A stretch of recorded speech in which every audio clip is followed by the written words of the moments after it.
नमस्कार। आज हम कुछ दिलचस्प करने जा रहे हैं। सोचिए, अगर हम अक्टूबर 2020 का कोई एक दिन चुनें और सिर्फ उस दिन की अखबार की सुर्खियों को एक साथ जोड़ दें, तो हमें उस वक्त की दुनिया के बारे में क्या पता चलेगा। चलिए आज यही करने की कोशिश करते हैं। तो ठीक है, शुरू करते हैं। ये है हमारा टाइम कैप्सूल, अक्टूबर 2020 के एक दिन की सुर्खियां। देखते हैं कि ये जो खबरों के अलग अलग टुकड़े हैं ना, जब इन्हें एक साथ रखते हैं तो इनसे कौन सी कहानी निकलकर सामने आती है। तो सबसे पहली और सबसे बड़ी बात, एक ऐसी चीज जिसका असर उस दिन की लगभग हर दूसरी खबर पर था। जी हाँ, वो महामारी जिसने उस पूरे साल को, बल्कि हमारी पूरी दुनिया को ही बदल कर रख दिया था। यहीं से हमारी कहानी शुरू होती है। 4 करोड़, ये सिर्फ एक नंबर नहीं है। सोचिए, ये 4 करोड़ इंसानी कहानियां हैं। ये उस वक्त का एक बहुत ही बड़ा और डरावना आंकड़ा था। और उस समय यूरोप में मामले इतनी तेजी से बढ़ रहे थे कि ये संख्या हर रोज और बड़ी होती जा रही थी। लेकिन इस मुश्किल दौर में भी उम्मीद की बातें हो रही थीं। सबका ध्यान भविष्य पर था। भारत खुद को वैक्सीन बनाने की रेस में एक अहम खिलाड़ी के तौर पर देख रहा था। और सिर्फ बनाने ही नहीं, बल्कि एक डिजिटल सिस्टम के जरिए उसे हर किसी तक पहुंचाने की भी प्लानिंग चल रही थी। और देखिए, ये सिर्फ बड़ी बड़ी योजनाओं की बात नहीं थी। असली काम तो जमीन पर हो रहा था।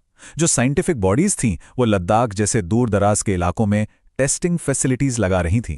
मतलब कोशिश ये थी कि मदद वहां तक पहुंचे जहां इसकी सबसे ज्यादा जरूरत है।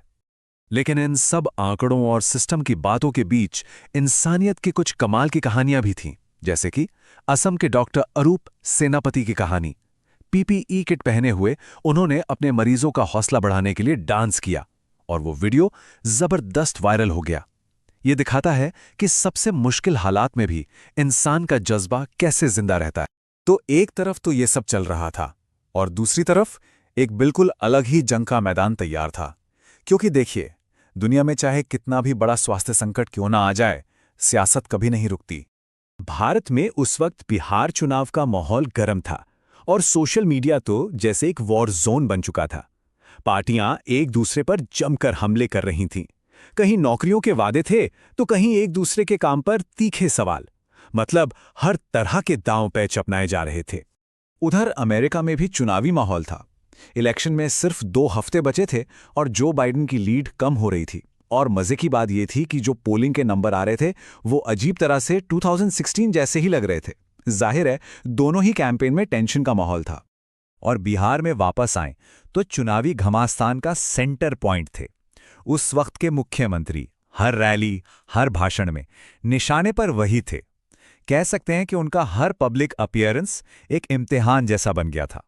तो ठीक है, ये तो हो गई बड़ी बड़ी बातें, महामारी, राजनीति।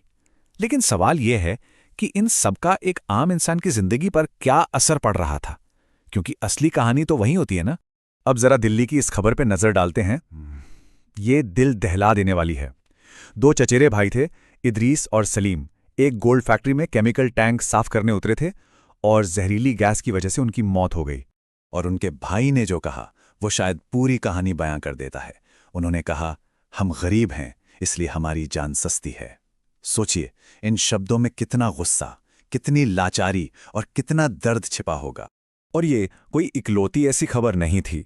उस दिन की सुर्खियां ऐसी ही और भी कहानियों से भरी थीं। कहीं लाचारी थी, कहीं हिंसा, तो कहीं सिस्टम की नाकामी के आरोप थे। तो इन पर्सनल कहानियों से थोड़ा जूम आउट करते हैं। इनके पीछे पैसे और पावर की बड़ी दुनिया भी तो काम कर रही थी। उस दिन की सुर्खियां हमें उन इकोनॉमिक और सरकारी सिस्टम्स की भी झलक देती हैं जो हमारी जिंदगी पर असर डालते हैं। एक बहुत ही आम सी बात लेते हैं, प्याज। नासिक में भारी बारिश की वजह से फसल खराब हुई और प्याज के दाम बढ़ गए। ये छोटी सी बात हमें दिखाती है कि कैसे सप्लाई चेन और हमारे घर का बजट कितनी आसानी से गड़बड़ा सकता था। तो एक तरफ तो प्याज के बढ़ते दाम थे और दूसरी तरफ देश में हजारों करोड़ के प्रोजेक्ट्स पर काम चल रहा था। बिल्कुल दूसरे छोर पर, जैसे कि हाई स्पीड रेल प्रोजेक्ट।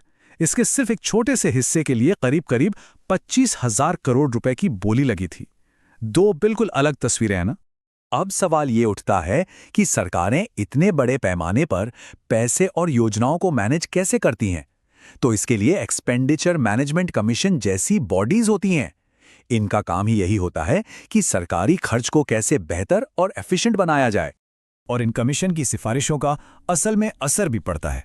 जैसे उस वक्त एक सिफारिश ये थी कि पर्यावरण और वाइल्ड लाइफ से जुड़ी कई जरूरी संस्थाओं को रीस्ट्रक्चर किया जाए, मतलब एक बड़ा फेरबदल जिससे उनका पूरा कामकाज ही बदल सकता था। तो चलिए अब आखिर में इन सारे अलग अलग धागों को एक साथ जोड़ते हैं और देखते हैं कि उस वक्त की चुनौतियों की पूरी तस्वीर कैसी दिखती है।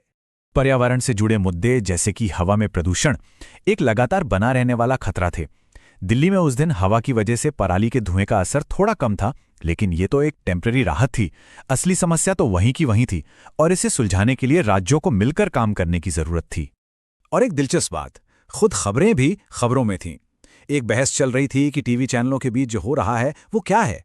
क्या ये सिर्फ विज्ञापन और टीआरपी की लड़ाई है, या फिर ये देश के लिए विचारों और विचारधाराओं की एक असली जंग है? तो देखिए, एक दिन की खबरें एक तरह से इन्फॉर्मेशन का सैलाब होती हैं, लेकिन जब हम रुक कर इन सबको एक साथ देखते हैं, एक ग्लोबल वायरस से लेकर एक लोकल ट्रेजेडी तक, एक सियासी ट्वीट से लेकर एक बहुत बड़े बजट तक, तो एक पूरी दुनिया नजर आती है। एक ऐसी दुनिया जहां के संघर्ष और सपने सब एक दूसरे से जुड़े हुए हैं। तो सवाल यही है कि जब हम इन डॉट्स को कनेक्ट करने के लिए थोड़ा वक्त निकालते हैं तो हमें असल में क्या नजर आता है।